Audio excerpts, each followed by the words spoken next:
Adrian's childhood sweetheart had cancer, and to grant her dying wish of losing her virginity, Adrian gave herself to him on our first wedding anniversary.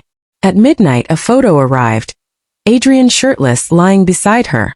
I replied instantly, "Bitch and dog forever perfect match." The next morning when he walked in, I handed him the divorce petition. Panic cracked his voice. "I only did it for her final wish. The one I love is you." Before we go any further, please subscribe to this channel and comment where you're listening from. The day before our anniversary, I bounced through every detail of tomorrow's schedule with Adrian. Our very first wedding anniversary, I wanted memories that would last. But where I sparkled, he stayed ice cold, eyes glazed, deaf to every question. Nerves crept in. Had I crammed too much into one day? "Adrian, what's wrong? Tired? I can trim the timeline if you want." He finally blinked. "Huh." I repeated myself. He weighed a hand, massaging the bridge of his nose. "I'm fine." He smiled and closed his fingers around mine. "I'm looking forward to whatever you've planned." I'd kept every stop a secret to surprise him. His words loosened the knot in my chest. I nestled against him, teasing, "If there's anywhere you're dying to go, tell me now and I'll reshuffle." His grip tightened, indecision flickering across his face. I cradled his cheeks. "What's with that look? Spit it out." "Eleanor."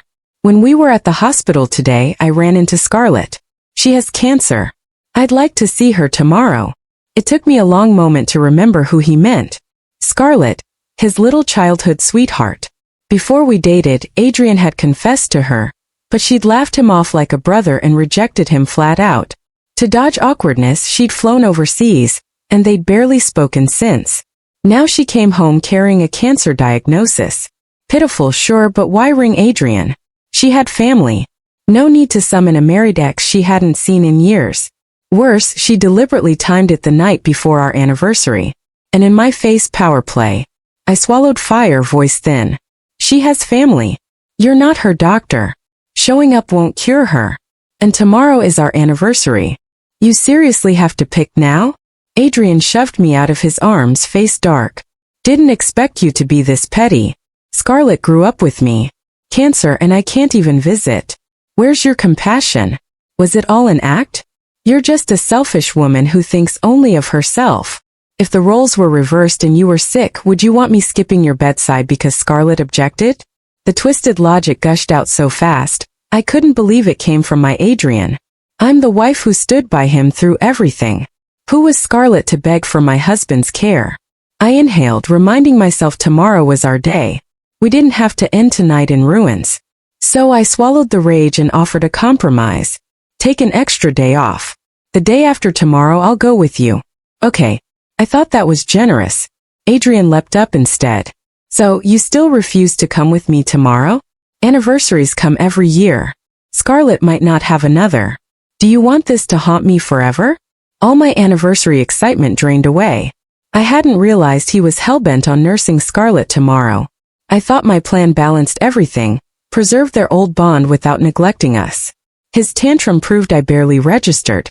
Adrian, you say you don't want regret, so you're fine handing me a lifelong regret. He pressed his lips shut, then delivered an ultimatum. Scarlett is my best friend. I'm going tomorrow whether you like it or not. I almost laughed. With Scarlett dying tomorrow, appointment scheduled. But I also knew tears earned candy, so I let mine spill. Flustered, he patted my back, finally yielding. Then let me visit her tonight one last time. Tomorrow we celebrate. I swear I won't miss it. Please, Eleanor. I'm begging. I recognized his limit. Push further and the whole itinerary would drown. So I dried my cheeks and nodded. Fine. Tonight I'll come with you. He cut me off, frantic. Absolutely not. I stared. He flashed an appeasing grin. Eleanor, you and Scarlett didn't part on good terms. If you show up, you might worsen her condition. We'd never forgive ourselves. Besides, a woman needs her beauty sleep. Skip sleep tonight, and how will you surprise me tomorrow? I'm used to late nights. I can party till dawn and still glow the next day. It was his shifty, guilty look that pricked my suspicion. He kept nudging me toward the bathroom. Eleanor, you're the best. Go soak and unwind. He kissed my cheek. Good girl. Adrian will be right back. His fawning struck me as off. He's never run me a bath in our entire year of marriage. Tonight he was pulling every trick. I let him steer me into the bathroom, but worry shortened my soak. When I stepped out, Adrian stood there in a suit and tie, fresh from the master shower. I couldn't help pausing. He'd last dressed this sharply on our wedding day. He's naturally handsome. The tailoring turned him magnetic. In the years since, he hasn't suited up once, not even for alumni galas when I begged him to look impressive on my arm. He was dressed more carefully than I'd ever seen him. I leaned in and caught a breath of cologne, the bottle I'd given him for his birthday, the one he'd sworn he'd never open, saving it for the memories. A second look told me he'd even shaved the faint blue stubble that had sprouted along his jaw. Something felt off.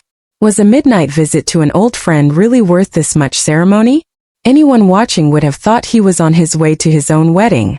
I stood in silence while Adrian smoothed every last wrinkle, checking himself twice in the hallway mirror. On nights he got called back to the office, he always paused for a goodnight kiss. Tonight he didn't. He almost lunged into his loafers and was out the door. He never even noticed how long I'd been standing there. The absurdity of it hollowed me out. The empty house echoed no matter where I put my feet. Dread pulled heavier with every tick of the grandfather clock. So half terrified I flicked on the TV just to chase the quiet away. Only then did I remember we'd streamed a movie last night and his phone was still mirrored to the screen. I was about to give up and go to bed when a new message banner flashed, sent by Adrian. I didn't hesitate. I opened the thread and the first line knocked the air from my lungs. 3. The reply on the other side read, "I've got everything ready." I blinked, stupidly convinced Scarlett was starting chemo and he was texting the nurse. I never expected the sender to be Scarlett herself. Half an hour earlier Adrian had written, "Get yourself ready. I'm jumping in the shower now and I'll be over." Lightning might as well have struck me. I stood frozen, the remote still in my hand. The messages kept scrolling. Now from Adrian, "Don't worry. Tonight I'll make it unforgettable," she answered with zero shame. "I can't wait anymore. Stop texting, just drive. Be safe." If I hadn't seen it myself, I'd never believe the man who'd made love to me 10 minutes ago would soon be tangled in somebody else's sheets. They weren't even hiding it. With my blessing, he'd taken the spare key and walked out the door. I felt like the world's biggest clown. The idiot who'd convinced herself this was just a visit. In high school, Scarlett had been the unattainable moon. Adrian could never catch. Now that the moon was about to crash, he was hell-bent on catching the pieces. And me? What on earth was I? Exhaustion swept through my bones, and I started to rethink everything we'd ever been. Back when Scarlett first rejected him, his ego had cratered, dragging him into anxiety so thick the doctor flagged bipolar swings and self-harm risk. His parents were always airborne somewhere. As long as he was breathing, they figured the rest wasn't their department. So I became the constant me no one else through every black-edged dawn. When he smashed picture frames, I trailed behind with a broom and a trash bag. When abandonment left him shaking, I fed him hope line by line until he believed himself again. I juggled family pressure, double shifts, and every spare minute poured into putting him back together. Now the company stock soars, magazine covers line the wall, and the man who swore he'd remember can't even recall who held the stitches. One crook of Scarlett's finger, and he trots over like an eager puppy. I've never bought the nonsense about the ex's tears outpacing the current girlfriend, but I was still stupid enough to gamble on whatever scraps of loyalty he might have left, so I didn't call. I didn't power the TV off. The chat window finally went still. By now they were in the same room. If they hurried, they were probably already skin to skin. I sat motionless, eyes bloodshot, and watched the wall clock drag from 11:30 to 2:30. My hair, still damp from the bath, dripped a cold trail down my back while pre-dawn wind slipped through the window crack and raised goosebumps. Outside, darkness diluted to dove gray, and my hair dried in stiff ropes against my cheeks. Adrian broke his promise. He never came home the entire night. Or maybe he was playing odds. Sure, I'd trust him blindly, and he'd slip back before I woke. Too bad. This time he bet everything and lost. My phone buzzed. I scrambled, heart leaping. But the sender was Scarlett. She'd snapped Adrian bare-chested. She'd written low, "Nothing left to the imagination." Her caption was pure venom. All these years and I still only have to wait for Adrian to crawl back like a dog. You're his Eleanor, his stormproof companion. So what? In the end, everything you gave just stitches the veil I'll wear. Adrian belongs to me. Only I fit his world. She'd walked away without hesitation when Adrian had nothing. Now that there's money in his pocket, she's back to declare them soulmates. Still in the most twisted way. She isn't wrong. Cheat and liar. Match made in heaven. I screenshot everything and texted back. You're right. Meets dog. Forever bond. You two deserve each other. She never replied. 4. I walked to the bedroom, blow-dried my hair, and dripped redness out of eye drops into each burning socket. No sleep. Yet my mind felt razor-sharp. Only my eyes itched. I crawled under the comforter, cold needling every limb, and forced my eyelids down. 2 hours of sleep wouldn't derail what came next. At 8 on the dot, Adrian came home. He knows I run on a schedule. Up at 8:30, no exceptions. He timed the escape from her bed to the minute. The front door click woke me before he hit the stairs. The mattress dipped as he slid in. He curled an arm around my waist, breath scorching my neck, and I shifted just enough to let his sorry kiss land on empty air. Guilt may be propelling him to cuddle the wife he just betrayed. But I didn't want lips that still tasted of scarlet anywhere near me. Fatigue must have blurred his senses. Within seconds he was snoring. I opened my eyes, listened to the rasp of his breathing, then slipped out of bed. Our anniversary agenda was supposed to start at 10 o'clock. Now, whoever still wants a celebration can toast without me. I texted his phone. Adrian, don't forget lunch at the restaurant we booked. See you at noon. I forwarded the original reservation details, then took myself to an attorney and dictated a divorce petition. He didn't answer right away, but at noon, a furious call came through. Eleanor, what the hell? The place says you never made a reservation. Hello. Say something, Eleanor. I muttered something about bad signal and hung up without another word. Through the restaurant glass, I watched coldly as he stood there hopping mad at the hostess. I keep telling you, Eleanor absolutely reserved a table here. She'd never lie to me. Just wait till Eleanor walks in and confirms everything. Then I'll have her blast you online. The hostess was done being polite. Still, she kept her voice level. Sir, our system has no record of a reservation under your name. Would you be willing to prepay now and book a table? Adrian yanked the tablecloth off the nearest setting, furious. Why the hell should I pay again? Why? His unhinged stunt already had half the room rubbernecking. Whispers flew. A humorless laugh slipped from me. Turns out I'd assumed his bipolar disorder had been cured for good. But from the look of it, life had simply been too easy. Nothing left worth an epic meltdown. The moment he's rattled, the disease flares wilder than ever. I watched his face twist as he argued right before he toppled another setting. I cut in. Enough, Adrian. This is a public place. What else are you planning to ruin? A flicker of sobriety crossed his eyes. He strode over and grabbed my wrist. Eleanor, it's all their fault. They claim you never made a reservation, but you told me to come. Half the diners leaned in. A few dared to crane their necks for a premium view of the spectacle. I chuckled once, then peeled his fingers away. There isn't a reservation because I canceled it an hour ago. Adrian froze, staring at me like a statue, finally croaking. Didn't you say we'd celebrate our anniversary today? You promised me a surprise. So, this is the anniversary surprise you meant? His expression darkened. Big surprise. All right. I've never been this humiliated in my life. I shook my head. It's nothing. I asked you here for one simple reason. Let's get a divorce. 5. I slapped the still warm divorce petition against his chest. Bet you've been waiting for these words, huh? He caught the papers, stunned. Come on, Eleanor, you're joking, right? Are you mad I came home late last night? Let me explain. There's no need to threaten me with paperwork and scare talk. Without reading a single clause, he slung an arm around my shoulders and hurried me toward the door.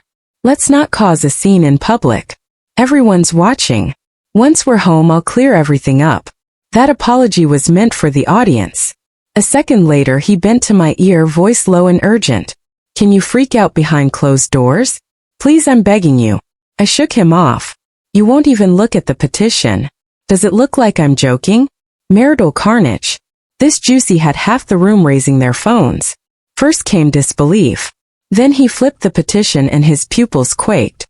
Every asset we owned was listed line by line. But still Vance itself. We'd signed a prenup before the wedding. Back then I'd laughed at Victor for being obsessive. Now his fussy foresight was my sharpest weapon against Adrian. Adrian's fingers trembled as he thumbed through the pages, finally accepting this wasn't a tantrum. Panic took over. Eleanor, don't leave me. It's all my fault. Okay, I admit everything. I snapped. Fine. Bell it out. What exactly did you do wrong? Half a dozen camera lenses were trained on him. He stammered, unable to string a sentence. I laughed for him. Wrong to spend the night screwing Scarlett? Or wrong to not clean up the evidence? Maybe wrong to let her flaunt it in my face.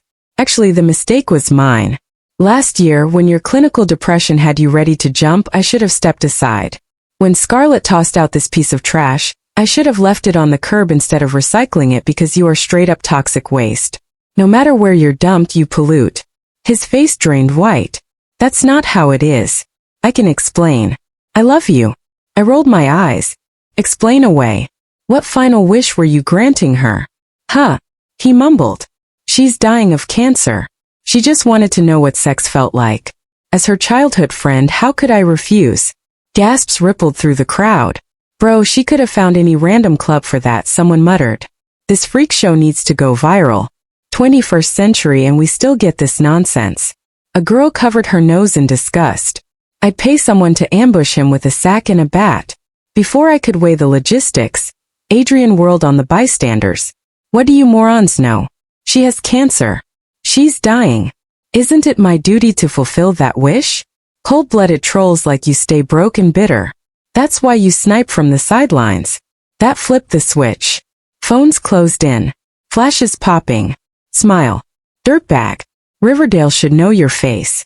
Steer clear, people. A live streamer shoved forward. Lady, ditch this loser yesterday. Stop the contamination.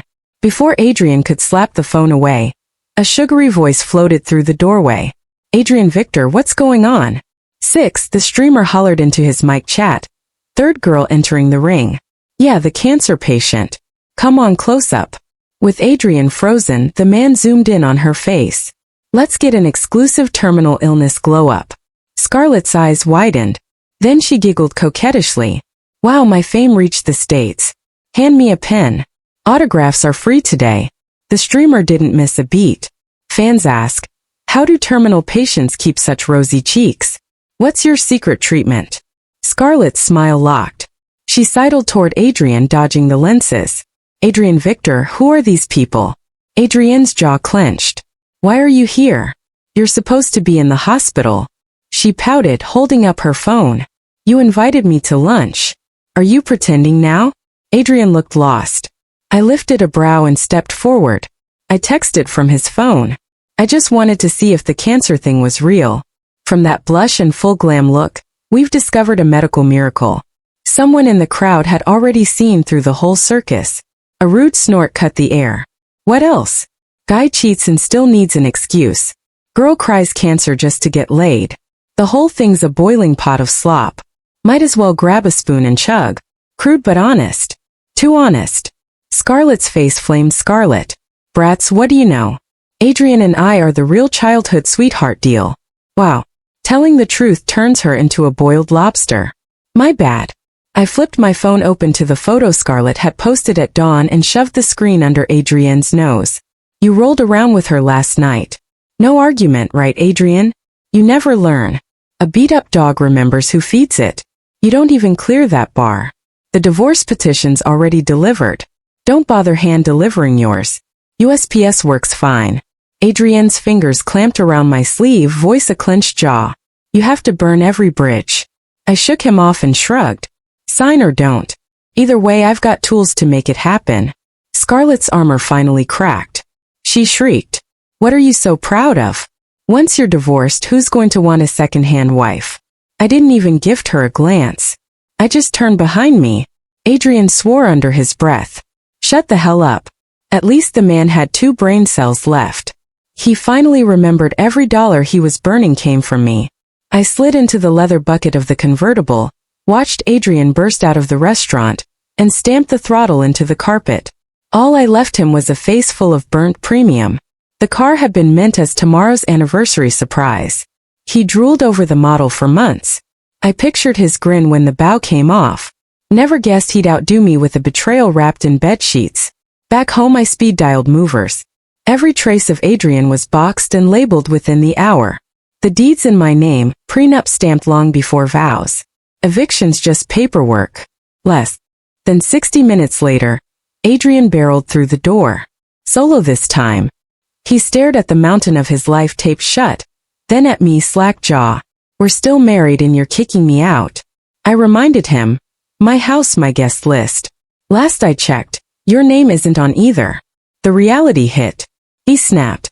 You're seriously this petty? I just granted Scarlett a dying wish. So let's keep the tantrum going. Have her crawl over and apologize on command. I watched the mask slip and laughed. Tell you what, tomorrow noon both of you crawl a full lap around Belmont on your knees, forehead to tile, chanting I'm trash. Do that and I'll consider mercy. His face went volcanic. You're delusional. My smile thinned. Can't then sign the petition and vanish. Adrian Price's reputation above oxygen. Public cow trot would kill him faster than cyanide. He tried to shoulder past me. I snapped my fingers and the security I'd borrowed from Victor Frog marched him onto the porch. Watching him sputter felt better than champagne. With no key and no pride, he rented a shoebox across town. Online footage of him and Scarlett detonated. Comment sections roasted them nightly. When the buzz finally dimmed, contract in hand and lawyer prepped, Adrian swaggered back, Scarlett on his arm like a trophy. You want a divorce? Granted. But remember, we prenupted it every penny. The company's mine. You walk out with zero. He petted her hair. Smug. Thanks to you, Scarlett's last checkup caught the misdiagnosis. Miraculous cure. The paper slapped my cheek. Signed. Pick a date and finish this. I scanned the pages. Yes, the same ones I'd served. Then slid them into my bag. No time like the present. 2 hours before City Hall closes. Let's go make it official. His grin turned razor. Couldn't agree more. Outside City Hall, I palmed the green booklet and finally exhaled. The moment Adrian agreed, the real game could begin. Scarlett hooked his elbow chin high. So what if your Ivy League unloaded? You bankrolled Adrian and the company still ends up mine. Told you before I left. Play all you want. You'll never beat me. I hadn't understood then. The warning finally clicked. She was wrong though. I hadn't lost. I hadn't even entered the match. Now they'd poked the bear. While they played house, I'd been swallowing shares. The original capital hadn't come from me, but from Victor.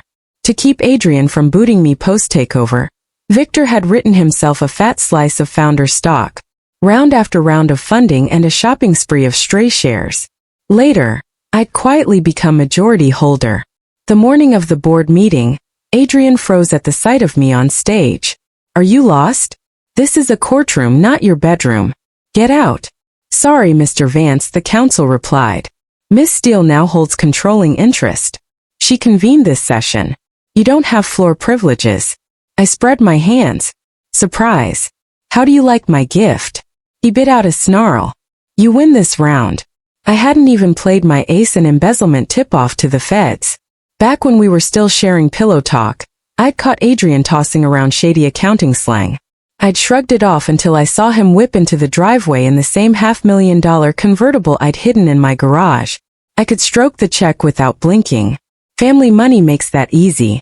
Adrian, though, burns cash like kindling. Never saved a dime while we were together. Even on finance, the down payment would have bled him 7 figures, money he simply didn't have. So I spent the last few days pulling that thread, and sure enough, the car had been paid for in full, straight out of Steelvant's operating account. I boxed up every receipt, every ledger entry, and walked the whole file straight to the precinct. Today's board meeting was the direct fallout. The room detonated. Some trustees flat out refused to believe it. Adrian had bled for this company for years. They insisted he'd never do such a thing. Others flashed back to the live stream that had peeled the mask off Scarlett in Adrian's little freak show and muttered that, yeah, it sounded exactly like him. Then the detective stepped in, evidence in hand, and cuffed him mid-sentence. At that moment, every last skeptic ran out of oxygen. Adrian really had embezzled. Scarlett got wind of it, asked one or two key questions, realized the dossier was bulletproof, and immediately vacuumed every dollar and debit card out of his safe. She was 5 minutes from disappearing when Karma punched her ticket. I'd have been happy to hold the door shut, but someone else wanted her annihilated even more. Back when she was still overseas, she dated a Chinese-American trader. The second she heard Adrian had struck gold in Manhattan, she drained the poor guy's crypto wallet, hopped a flight, and begged Adrian to play White Knight. The first thing she did stateside was check into a private clinic on Park Avenue for hymen restoration, then texted Adrian a fake positive pregnancy stick. She figured a panic wedding would follow. Adrian, genius that he is, swallowed the bait in one gulp. She hadn't even finished celebrating our divorce filing, was still plotting a stadium-sized oops, I am pregnant meltdown when I personally gift-wrapped Adrian for the DA. Her protector crashed, cash stuffed in her carry-on. She still couldn't clear Teeter before the traitor landed at JFK. Now the ex-boyfriend had nothing left to lose. I ran into her on Lafayette. Filthy barefoot, hair matted with gutter slime. Help me please. What I did was wrong. I never should have seduced Adrian. I know I messed up. Just save me. I'll be your maid, your slave, anything. She kept glancing over her shoulder, fingers clamped around my coat sleeve like a vice. I shook her off. Call 911. I'm fresh out of miracles. Flies don't land on uncracked eggs. I didn't waste hatred on her. She'd waved the bait, but Adrian leapt at it. From beginning to end, the only person I blamed was Adrian. The rest of the cast could sink or swim without me. So when her pursuer caught up, he sized me up. Front page finance pages had made my face famous, but he still tested the waters. This is Scarlett. She screwed me over. Walk away, Eleanor.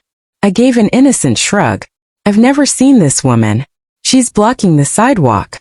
Be a pal and move her. She's ruining my view. His shoulders relaxed. Two guys clamped her arms and dragged her off. I watched them disappear, emotions flatlining. Every frame of her crash was self-directed.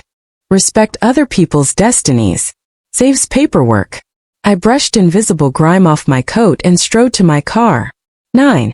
I still needed to see Adrian. Needed the image of his misery burned into my retinas before I could call the account settled. He'd already dropped 20 pounds.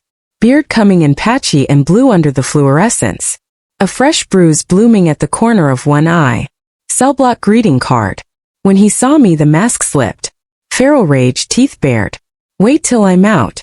You'll choke on every dime you stole from me. I nodded pleasantly. Actually, you should pray you never make parole. Out here, the menu is a lot rougher than Salisbury steak and instant ramen. He cracked, spittle flying. When I get out, I'll bury you. I let a smile hitch one corner of my mouth. No stamina. All tantrum. Classic Adrian. My parents will crucify you when they hear what you're doing. A memory so funny it bubbled out of me. Oh, Mom and Dad. They had a do-over. Baby boy. Cute little monster. Must be in kindergarten by now. Notice how they haven't flown in for visiting hours. You're yesterday's model. Discontinued.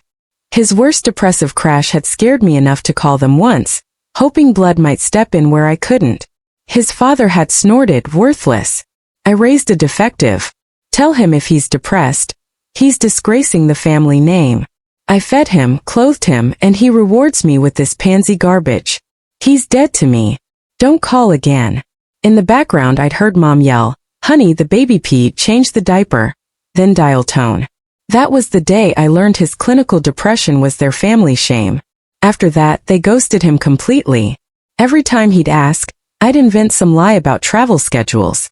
The truth was, the moment the diagnosis hit their ears, they started incubating a replacement. Fresh spawn, clean slate. Why dust off the broken one? And I, a spectacular idiot, had elbowed my way into his wreckage, thinking love was a rescue flare. Should have bought a Labrador. At least a dog wags its tail instead of snapping at the hand that feeds it. Shut up. Shut your filthy mouth, he shrieked, eyes wide, bipolar fireworks popping off. A guard slammed him against the cinder block wall and hauled him back inside, screaming. I watched the door clang shut, the the sound echoing through my chest like a verdict. I had been catastrophically blind, mistaking a landfill for a fixer-upper. Lesson learned. Feel sorry for a man with a lifetime subscription to misery. From now on, the only person I'm feeling sorry for is me. The end. Thanks for listening. If you enjoyed the story, like and share. Tell us what you think in the comments. Don't forget to subscribe for more. See you next time.